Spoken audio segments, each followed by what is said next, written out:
Hello guys, hello everyone. तुमचं पवन master computer guide या YouTube चॅनलवर स्वागत करतो आहे.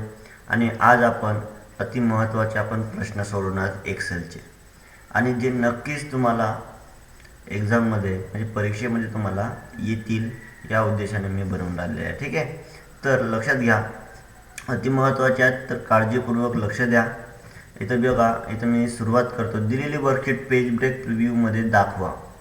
Show the given worksheet in page break preview. ठीक आहे, तर इथं स्टार्ट बटनवर क्लिक करायचं आहे. जर स्टार्ट बटनवर क्लिक केलं आहे बघा, हे तुम्हाला पेज ब्रेक प्रिव्ह्यूमध्ये दाखवा पहा म्हटलं तर व्ह्यू टॅबमध्ये जायचं आहे. इथं बघा पेज ब्रेक प्रिव्ह्यू दिलेलं आहे, बाजूला क्लिक करून घ्या. दिसतं पेज ब्रेक कुठपर्यंत प्रिव्ह्यू दिसतं, किती पेज प्रिंटआउट निघतात ते दिसतं. ठीक आहे, एक इकडे पण आलेला आहे आणि हा तिसरा नंबरचा पेज सबमिट करा. ओके करा.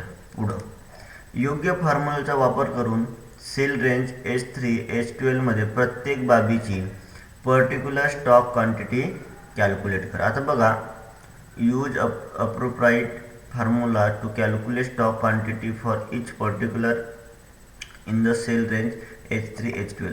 म्हणजे प्रत्येक बाबीची पर्टिक्युलर स्टॉक क्वांटिटी काढायची आहे. आता इथं बघा, मी करतोय सुरुवात केलेली आहे. इथे तुम्हाला कुठं काढायचं आहे, H3, हा H आणि 3. आता पर्टिक्युलर स्टॉक क्वांटिटी काय असते ते समजून घ्या. पहिले स्टॉक म्हणजे आपल्याजवळ बॅलन्स किती आहे. आता कसं ओळखायचं, हा ग्लोबल स्टेशनरीमध्ये नोटबुक आहे 200. आता 200 मध्ये सेल झाले म्हणजे विक्री झाली या दुकानातून किती, 100. आणि फेब्रुवारीमध्ये 34 सेल झालं. म्हणजे जो आपल्याजवळ बॅलन्स आहे तर तो फॉर्म्युला कसं टाकायचं बघा. इथं इक्वल टू टाईप करा, क्वांटिटी सिलेक्ट करा. आता या क्वांटिटीमध्ये मायनस सिम्बॉलचा यूज करायचा. मायनस माहीत आहे ना तुम्हाला, मायनस सिम्बॉल. मायनस सिम्बॉल इथं आलेला आहे. परत सेल किती झालं ते सिलेक्ट करा, मायनस करा. फेब्रुवारीमध्ये किती सेल झालं म्हणजे सेल झालं तर त्याला सिलेक्ट करा आणि कीबोर्डवरून एंटर बटन प्रेस करायचं आहे. ठीक आहे, आलेले आहे. म्हणजे 200 नोटबुक होते, 200 पैकी 134 कंप्लीट झालेले आहेत, खतम झालेले आहेत, म्हणजे सेल झालेले आहेत. आणि आपल्याजवळ बॅलन्स आहे 66. मी याला करतो बघा ऑटोफिल. तो सिम्बॉल आलेला आहे ऑटोफिलचा, याच्यावर डबल क्लिक करून घ्या. डबल क्लिक केलेला आहे, मी इथं करतोय सबमिट. ओके करा. परत नेक्स्ट, सर्व विद्यार्थ्याचे टोटल मार्क्स एल कॉलममध्ये म्हणजे एलमध्ये कॅल्क्युलेट करा. इफ फंक्शनचा उपयोग करून मार्क्स 600 पेक्षा कमी असले तर गुड आणि 600 किंवा त्यापेक्षा जास्त असले तर व्हेरी गुड असा रिमार्क्स दाखवा. Calculate total marks for all the student in column L and then using if function display remark as good if total marks are less than 600 and very good if total marks are greater than or equal to 600.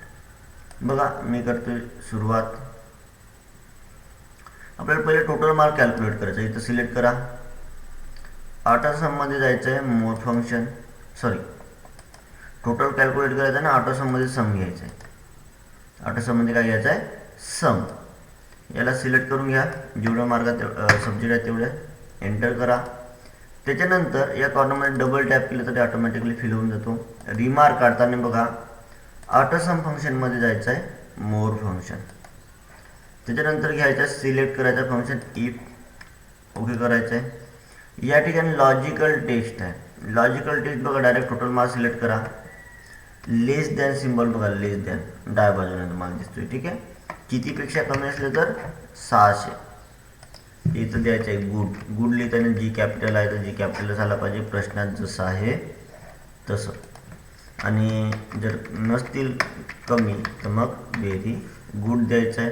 तुम्हाला इथं result show होतोच आहे, good आहे की very good आहे. Okay बटनवर click करा, then याला autofill करून घ्या. ठीक आहे, बघा एकच व्हेरी गुड आहे, कारण याला 600 पेक्षा जास्त आहे. सबमिट करा. ओके करा. पुढं दिलेल्या स्प्रेडशीटमध्ये सेल N4 मध्ये इफ फंक्शन वापराने जर सेल J4 ची किंमत 50 पेक्षा अधिक असेल तर रिझल्ट ट्रू दाखवा. बघा, in the given spreadsheet use function in cell N4 to show result true if value in the cell J4 is greater than 50. बघा काय म्हणताय, ई फंक्शन वापरायचं आपल्याला शॉर्टकट फॉर्म्युला यूज करायचा या ठिकाणी. बघा N4 मध्ये काढायचा N4 is equal to if tab button किंवा ब्रॅकेट द्या. कोणाची किंमत, J4 ची किंमत ग्रेटर दॅन किती असेल तर 50 पेक्षा अधिक असेल, अधिक म्हणजे ग्रेटर दॅन 50, कॉमा द्यायचं. लॉजिकल टेस्ट कंप्लीट झालं. व्हॅल्यू काय आहे आपलं, ट्रू दाखवायचं आहे. जेव्हा आपण डायरेक्ट फॉर्म्युला यूज करतो त्यावेळेस डबल इन्व्हर्टेड कामामध्ये टेक्स्ट टाईप करायचे असते. डबल इन्व्हर्टेड कामा टाईप केलं, इथे टाईप करायचं आहे true double inverted comma complete bracket close. बघा तुम्हाला फॉर्म्युला दिसत आहे is equal to if J4 select greater than 50 comma double inverted comma कॅपिटलमध्ये true double inverted comma complete bracket complete enter. True काऊन आहे, कारण हा 50 पेक्षा जास्त आहे. चला सबमिट करूया. ओके ठीक आहे. तर तुम्हाला काय म्हटलेलं आहे, नंतर दिलेल्या स्प्रेडशीटमध्ये जेव्हा तुम्ही वर्कशीट स्क्रोल कराल तेव्हा सर्वात वरील 7 रोज विजिबल ठेवायचे आहे. In the given spreadsheet, keep the top 7 days visible when you scroll through the worksheet. इथे जायचं आहे. इथे बघा 7 रो विजिबल ठेवायचं. 8व्या रोला सिलेक्ट करा. बघा इथं काहीच नाही दिसत आहे. बघा आता नाही. 8व्या रोला सिलेक्ट केलं, व्ह्यू टॅबमध्ये जायचं आहे. फ्रीज पेन्सवर क्लिक करून घ्या. बघा बाजूला क्लिक करतो दिसतं डार्क लाईन आहे. आता मी स्क्रोल करणार तर इथे 7 रो दिसत राहणार, म्हणजे यालाच म्हटले जाते विजिबल ठेवणे. सबमिट करून घ्या. ओके नेक्स्ट, दिलेल्या वर्कशीटमध्ये नवीन वर्कशीट समाविष्ट करा. बघा नवीन वर्कशीट समाविष्ट करण्यासाठी तुम्हाला हा प्लस सिम्बॉल दिसत आहे, याच्यावर क्लिक करायचं. जर तुम्हाला नाव बदलवलं तर नाव बदलवू शकता. आपल्याला नाव बदलवायचं नाही. सबमिट करतोय. चला आपण अतिमहत्त्वाचे प्रश्न घेतो इथं, तर आपण तेच इथं सांगणार आहे. बघा इफ फंक्शनचा उपयोग करून कॉलम जी मध्ये YTD ची गणना करा. गणना म्हणजे सम काढणे. या ठिकाणी बघा जर ॲक्च्युअल अमाऊंट रिक्त असेल तर फॉरकास्ट अमाऊंट प्रविष्ट करा, अन्यथा ॲक्च्युअल अमाऊंट प्रविष्ट करा म्हणताय. Using if function calculate YTD in column G. If actual amount is blank then forecast amount is actual amount. बघा सुरुवात करायची आहे. आपल्याला YTD ची किंमत काढायची आहे. ठीक आहे, आपल्याला इथं काढायचं आहे किंमत. तर काय करायचं नेमकं, बघा इथं आपल्याला इफ फंक्शन वापरायचं आहे. Is equal to if open bracket actual किंमत रिक्त असेल, रिक्त म्हणजे सिलेक्ट करायचं, रिक्त असेल म्हणजे 0 असेल, ग्रेटर दॅन 0 असेल, कॉमा द्यायचं. व्हॅल्यू काय म्हणताय, फॉरकास्ट अमाऊंट आणि actual amount. Actual amount select comma forecast amount bracket complete करायचं, एंटर.